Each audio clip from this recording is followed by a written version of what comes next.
El primero, el juicio por el 1 de octubre en el Supremo, que ha quedado visto para sentencia. En esta mañana de jueves nos acompaña el abogado de la acusación popular, el secretario general de Vox, Javier Ortega Smith. ¿Qué tal está? Muy buenos días. ¿Qué tal? Muy buenos días. Bueno, pues el tribunal tendrá que concretar las responsabilidades penales derivadas de aquellos actos en Cataluña en 2017, pero ¿cree usted que la ley tal y como está es suficiente o apuesta por una reforma para adaptarla al concepto de rebelión, al uso de la violencia que se ha manejado en el juicio, sobre todo por parte de la Fiscalía en los últimos meses, en estos últimos 4 meses? Bueno, son dos preguntas en una. Lo primero, ¿es suficiente pues para juzgar los hechos que se están enjuiciando? Sí, sí lo es. ¿Por qué? Pues porque ha sido suficiente en cuanto al acopio probatorio para poder establecer el tipo penal actual de rebelión, aparte de malversación de fondos, desobediencia y organización criminal. Ahora bien, usted me dice, ¿sería mejorable la ley para que no hubiera el más mínimo resquicio, para que algunos no pretendieran engañar a la opinión pública primero y a los tribunales después, trasladando una idea tan absurda como que si la rebelión no se hace subido en un carro de combate y vestido de uniforme militar no es rebelión?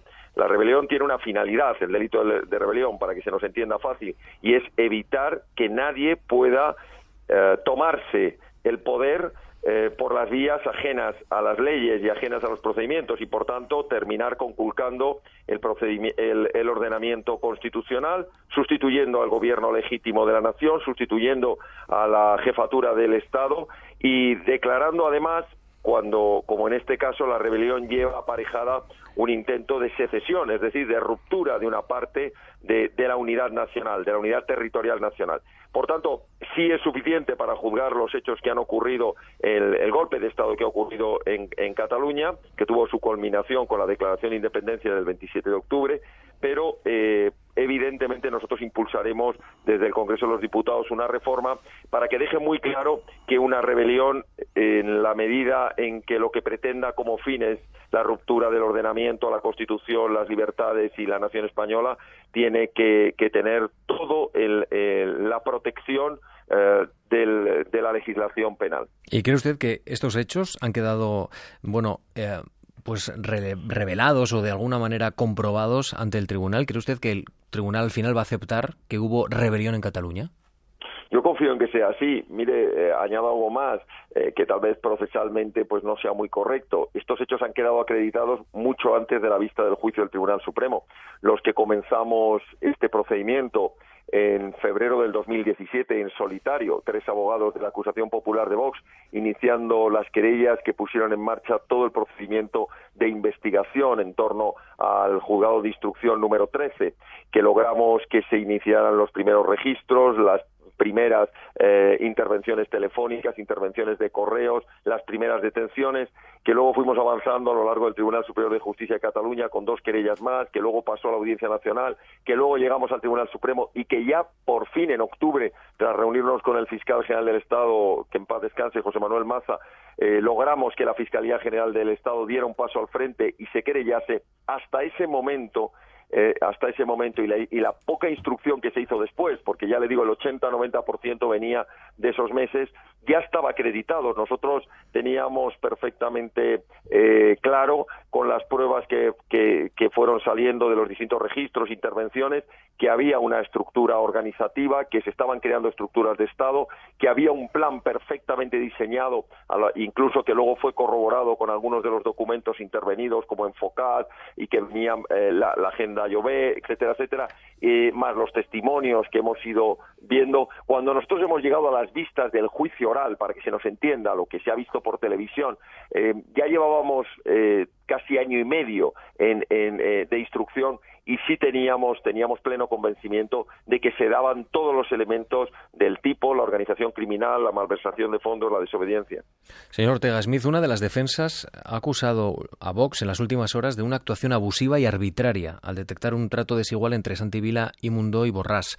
Dice esta letrada que excluye a Vila del delito de organización criminal, a pesar de que existen, asegura ella, los mismos indicios incriminatorios que el resto. ¿Cree usted que el tribunal puede acabar admitiendo lo que reclama esta letrada, es que no se tenga en cuenta a Vox en esta parte de la sentencia?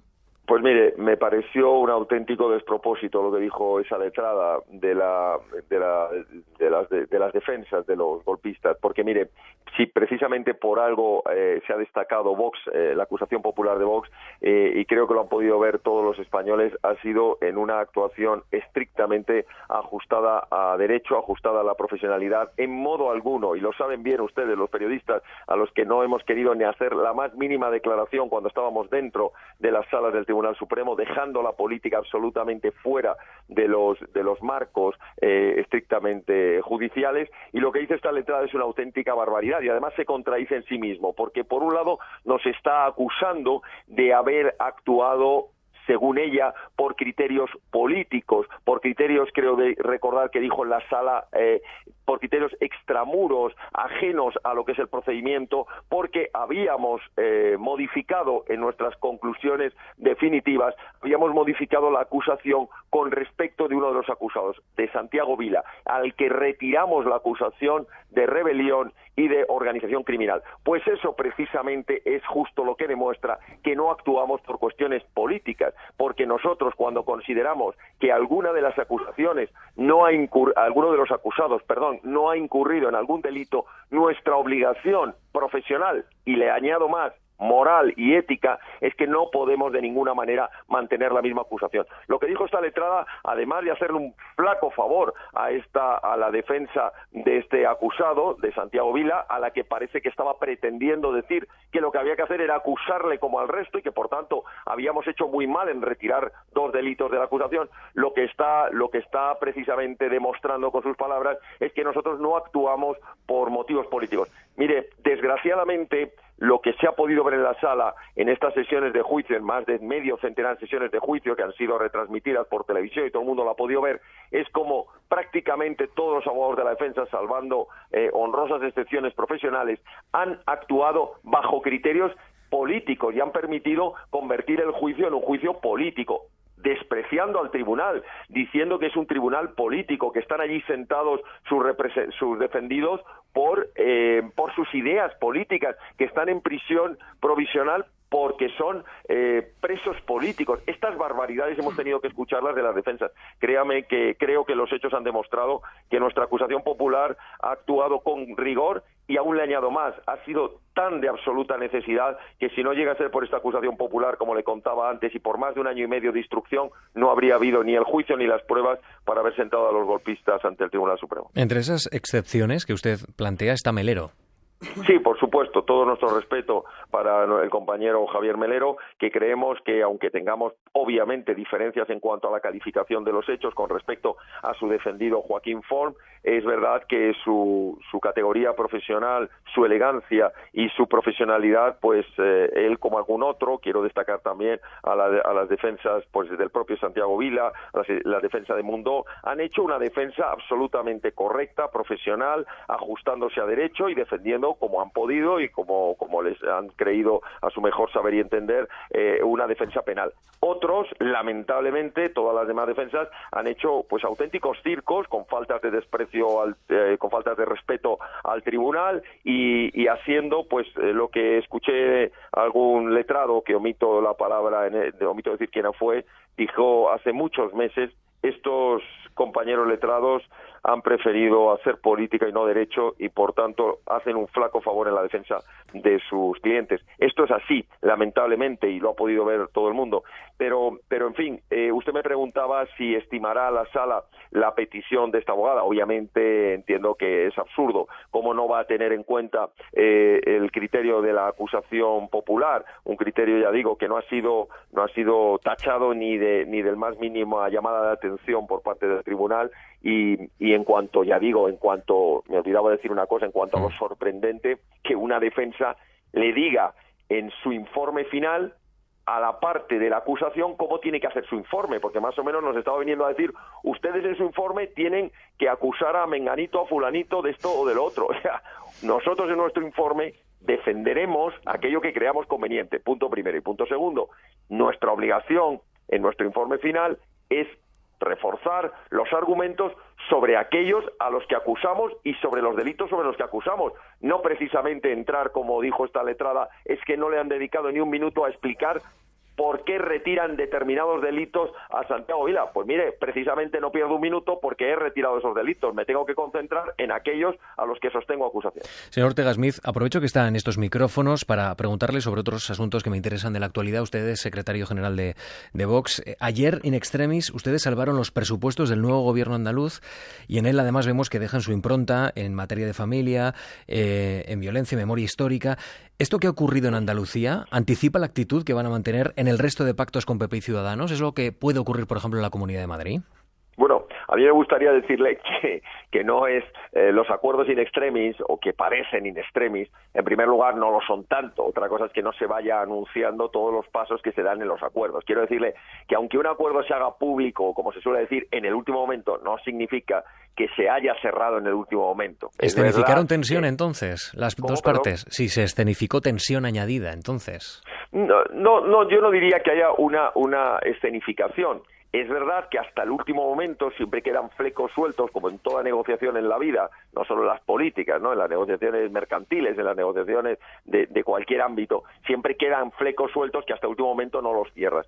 Yo no le quiero decir que la situación nos guste, porque es verdad que, y en esto créanos que créame que si puede Vox lo evitará a toda costa. Es decir, ya nos gustaría a nosotros poder anunciar una semana antes un acuerdo, pero ¿qué pasa? Mire, yo le puedo hablar de lo que mis compañeros de la comisión negociadora están llevando en el Ayuntamiento de Madrid. Es que es un auténtico suplicio, porque claro, cuando tienes uno de los partidos que es pieza fundamental en cuanto a que sus votos son necesarios para que no vuelva a gobernar la izquierda sectaria en Madrid, me estoy refiriendo a Ciudadanos, y todo lo que hacen es dedicarse a poner vetos, a decir, pues el candidato José Luis Martínez Almeida del PP no puede ser el alcalde, tiene que ser Begoña Villacique la nuestra.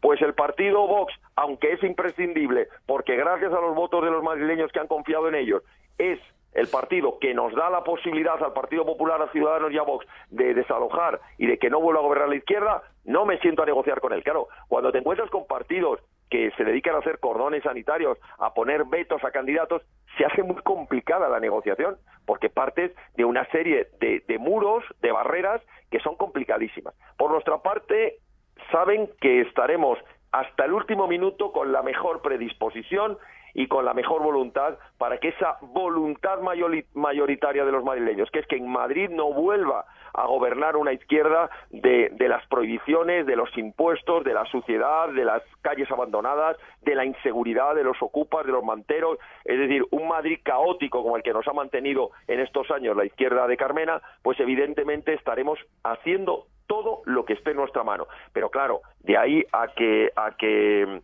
Ciudadanos quiera echarle la culpa a los demás de sus propias negaciones, pues eso sí que no lo vamos a aceptar, claro. Entiendo que ahora mismo el pacto está en el aire.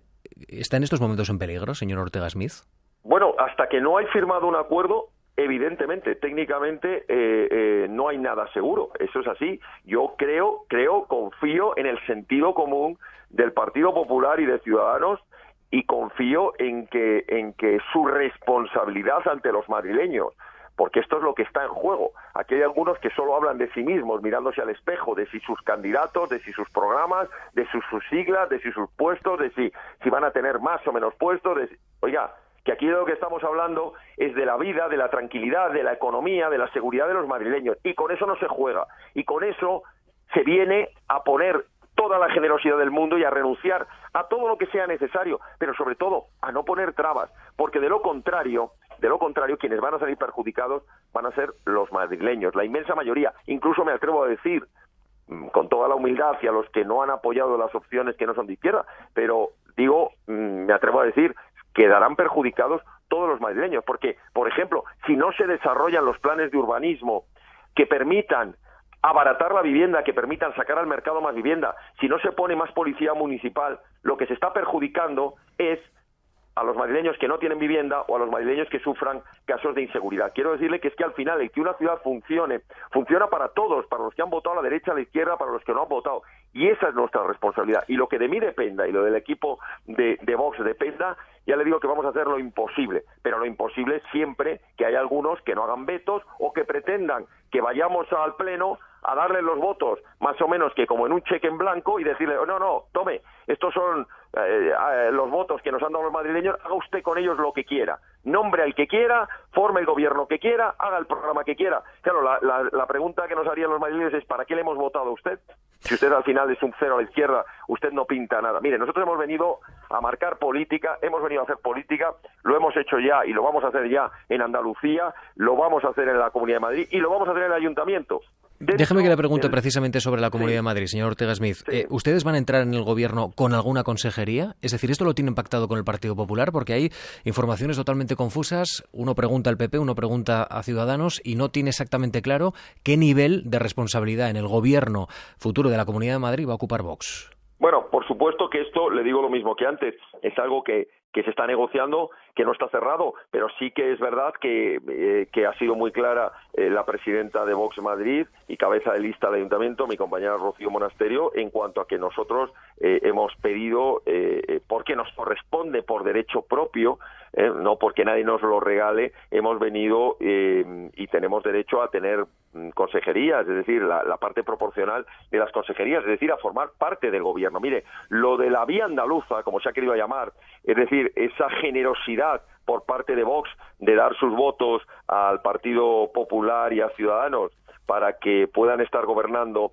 en la Junta de Andalucía, pues hemos visto que tiene unos riesgos muy altos. Y es que luego de lo pactado nada cuando está en el gobierno, luego todo es una auténtica batalla, por eso tuvimos que impugnar esos presupuestos y por eso hemos tenido que pelear todas y cada una de las medidas que se han ido sacando, como diríamos, con sacacorchos de la Junta de Andalucía. Y claro, es que eso es lo que no podemos aceptar. Y estando en el gobierno, en la proporción, insisto, que nos corresponde por el número de votos y por el número de escaños, se hace política y podremos, en la parte que nos toque, dejar nuestra impronta y desarrollar aquellas políticas para las que nos han votado.